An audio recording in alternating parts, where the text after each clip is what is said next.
Hello viewers, welcome to kitchen కచేరీ. ఈరోజు మనం కిచెన్లో చేసుకోబోయే రెసిపీ మిల్క్ బ్రెడ్ టోస్ట్. తెగ వైరల్ అయిపోతుందిలేండి ఈ రెసిపీ. మీరు ఇప్పటిదాకా ట్రై చేశారో లేదో తెలియదు, కానీ ట్రై చేయకపోయి ఉంటే మాత్రం తప్పకుండా ఒకసారి ట్రై చేయండి.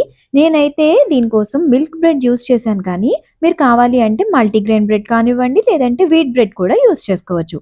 దీనిలోకి మళ్ళీ షుగర్ కానీ ఏమి యూస్ చేయము. సో స్వీట్నెస్ కోసం మనం కండెన్స్డ్ మిల్క్ కానీ హనీ కానీ స్ప్రింకిల్ చేసుకోవడానికి యూస్ చేస్తాం అంతే. సో ఫస్ట్ అయితే ఈ ప్రిపరేషన్ కోసం మనం ఒక ప్యాన్ పెట్టుకుని ఆ ప్యాన్లోకి బటర్ యాడ్ చేసుకోవాలి. ఒక టీ స్పూన్తో బటర్ వేసుకుని చక్కగా కరిగించుకోవాలి. కరిగిన తర్వాత దీనిపైన ఒక బ్రెడ్ స్లైస్ పెట్టేసుకోవాలి. నేను చెప్పాను కదా, వైట్ బ్రెడ్ తీసుకున్నాను. సో దీన్ని పైన కూడా ఒక టీ స్పూన్ దాకా బటర్ వేసుకుని టూ సైడ్స్ చక్కగా రోస్ట్ చేసుకోవాలి. మంచి కలర్ వచ్చేదాకా రోస్ట్ చేసుకుంటే క్రిస్పీగా భలే వస్తుంది కదా. చూసారు కదా కలర్ ఎంత బాగుందో. సో టూ సైడ్స్ కూడా మనం ఇలాగా గోల్డెన్ బ్రౌన్ కలర్ వచ్చేదాకా రోస్ట్ చేసుకోవాలి. నేను యూస్ చేసింది మిల్క్ బ్రెడ్ కాబట్టి it's not a healthy one. So మీరు మల్టీగ్రెయిన్ బ్రెడ్ కానివ్వండి, వీట్ బ్రెడ్ కానీ యూస్ చేస్తే అది అప్పుడు హెల్దీగా ఉంటుంది. సో ఇప్పుడైతే ఒక పావు కప్పు దాకా పాలు వేసుకున్నాము. పాలు వేసుకోగానే ఈ క్రిస్పీగా ఉన్న బ్రెడ్ కాస్త మెత్తగా అయిపోతుంది. చక్కగా చూడండి ఎంత బాగా కుక్ అవుతుందో. పాలు కూడా దగ్గర పడిపోతాయి.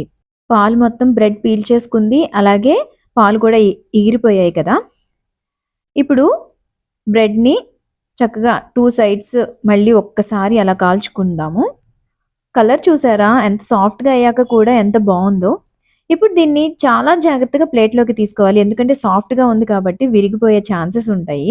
ఆ విరిగినా కూడా అదే తింటానులేండి, ఇబ్బంది ఏం లేదు. సో నేను మీకు చూపించడానికి చాలా జాగ్రత్తగా తీశాను. దీని తర్వాత దీనిపైన చక్కగా కండెన్స్డ్ మిల్క్ వేసుకున్నాను. మీకు కండెన్స్డ్ మిల్క్ లేదు అనుకుంటే తేనన్నా వేసుకోవచ్చు. కొందరైతే ఇదే రెసిపీలో వేగేటప్పుడే పంచదార వేస్తారు.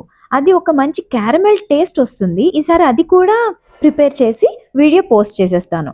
సో ప్రస్తుతానికైతే ఈ వీడియో మీకు ఎలా అనిపించింది, రెసిపీ తప్పకుండా ట్రై చేసి మీకు ఎలా అనిపించింది అనేది నాకు కమెంట్ సెక్షన్లో తప్పకుండా తెలియజేసేయండి.